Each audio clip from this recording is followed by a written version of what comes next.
அடை தோசைக்கு ஊற வைக்க போகிறேன். இது பெரிய கிண்ணம். இதில் இட்லி அரிசி வச்சுருக்கீங்க, பாக்கி எல்லாம் சின்னது. கொஞ்சோண்டு பச்சரிசி வச்சுருக்கேன். இப்போ நம்ம அரிசி தனியாக ஊற வச்சுக்கலாம்.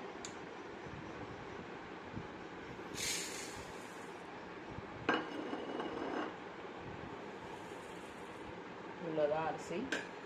இப்போ பருப்புகள்லாம் தனியாக இதில் ஊற வச்சுக்கலாம். கடலைப்பருப்பு ஒரு 3 டீஸ்பூனுங்க. நான் டீஸ்பூனில் தான் எடுத்துருக்கேன், ஏன்னா கட்டோரியில் தான் நான் வந்து அரிசி எடுத்தனால 3 டீஸ்பூன் தான் எடுத்துருக்கேன் கடலைப்பருப்பு. 2 டீஸ்பூன் துவரம்பருப்பு, 1 ஸ்பூன் பாசிப்பருப்பு, அதே 2.5 ஸ்பூன் கருப்பு உளுந்து தோலோடு தான் ஊற வச்சு நம்ம அரைக்க போகிறோம். இது கூட மிளகா வத்தலும் சோம்பு இதையும் சேர்த்து ஊற வைக்கணுங்க.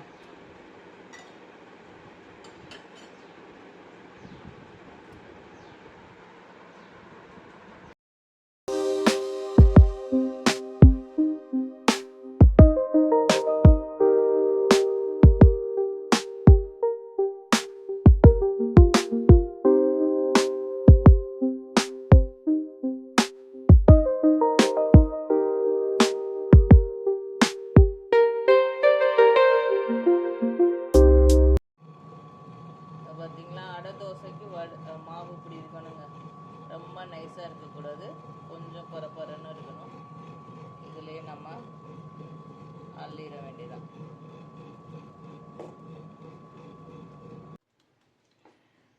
இந்த அடை மாவு நேற்று கிரைண்டரில் அரைச்சேனாங்க. இது இப்படி இருக்கணும், இப்படி கொஞ்சம் கொரன்னு இருக்கணுங்க.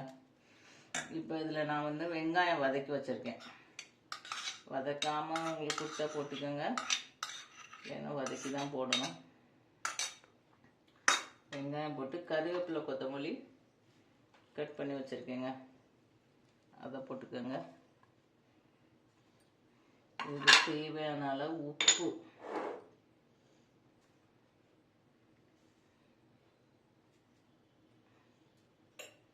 பெருங்காயம் போட்டுக்கோங்க.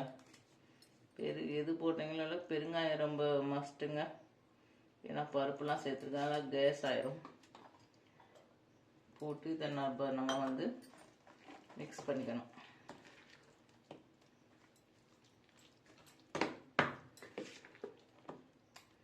இதில் தேங்காய் சில் போடணுன்னா போட்டுக்கலாம்.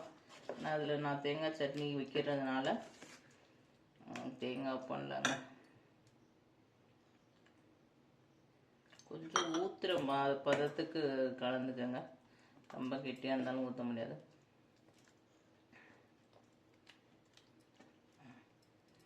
இப்படி தான் இருக்கணும் மாவு.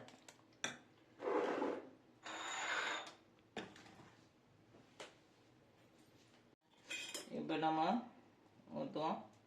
அதுக்கு முன்னாடி எண்ணெய் கொஞ்சம் தடவிக்கங்க.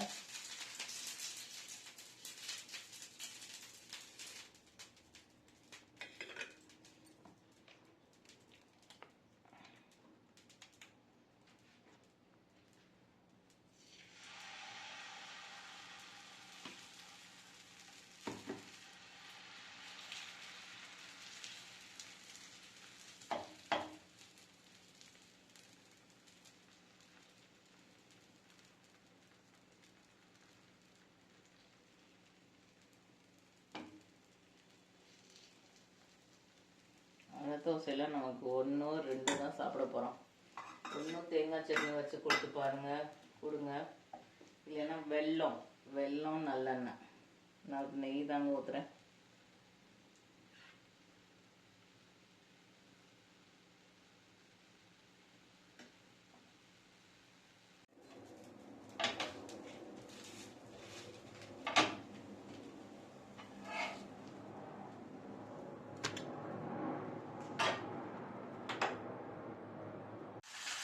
ரெண்டு பக்கமும் நல்லா செவந்துடுச்சுங்க.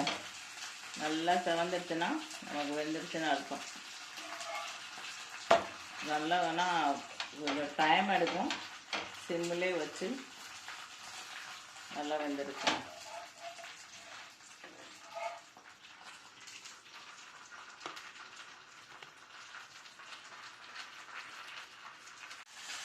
ரெண்டு பக்கமும் நல்லா செவந்துடுச்சுங்க. நல்லா செவந்துடுச்சுன்னா நமக்கு வெந்துடுச்சுன்னு அர்த்தம்.